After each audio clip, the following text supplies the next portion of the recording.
কখনো এমন হয়েছে হঠাৎ মনে মনে কিছু ভাবছেন, কাউকে কিছু বলার আগেই ফোনের স্ক্রিনে ঠিক সেই বিষয়টির বিজ্ঞাপন ভেসে উঠেছে।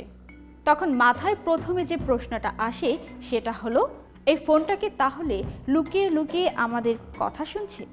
এই অদ্ভুত মিলটাই আমাদেরকে কৌতূহল ও ভয় জাগায়। কিন্তু সত্যিই কি স্মার্টফোন আমাদের কথা শোনে, নাকি এর পেছনে আছে আরও সূক্ষ্ম কোনো প্রযুক্তির খেলা? সত্যি বলতে কি, মোবাইল সারাক্ষণ আমাদের কথাবার্তা রেকর্ড করে না।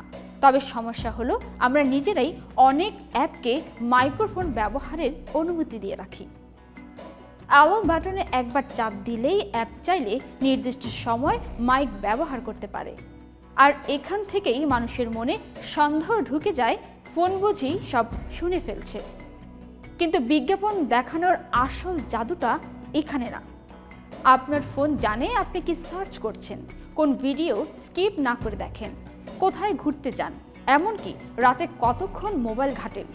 এইসব তথ্য একসাথে মিলিয়ে মোবাইল আগেই আন্দাজ করে ফেলে আপনি কি নিয়ে আগ্রহী। ফলে আপনি মুখে বলার আগেই বিজ্ঞাপন হাজির। আর যারা হে গুগল বা এই ধরনের ফিচার চালু রাখেন, তাদের ফোন নির্দিষ্ট শব্দ শোনার জন্য সবসময় রেডি থাকে।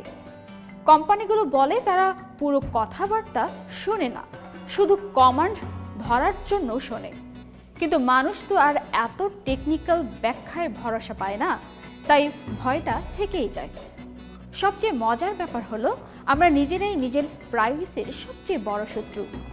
কোন অ্যাপ কী নিচ্ছে সেটা না দেখেই ব্যবহার করি, আর পরে বলি ফোনটা আমাকে গুপ্তচরের মতোই ফলো করছে।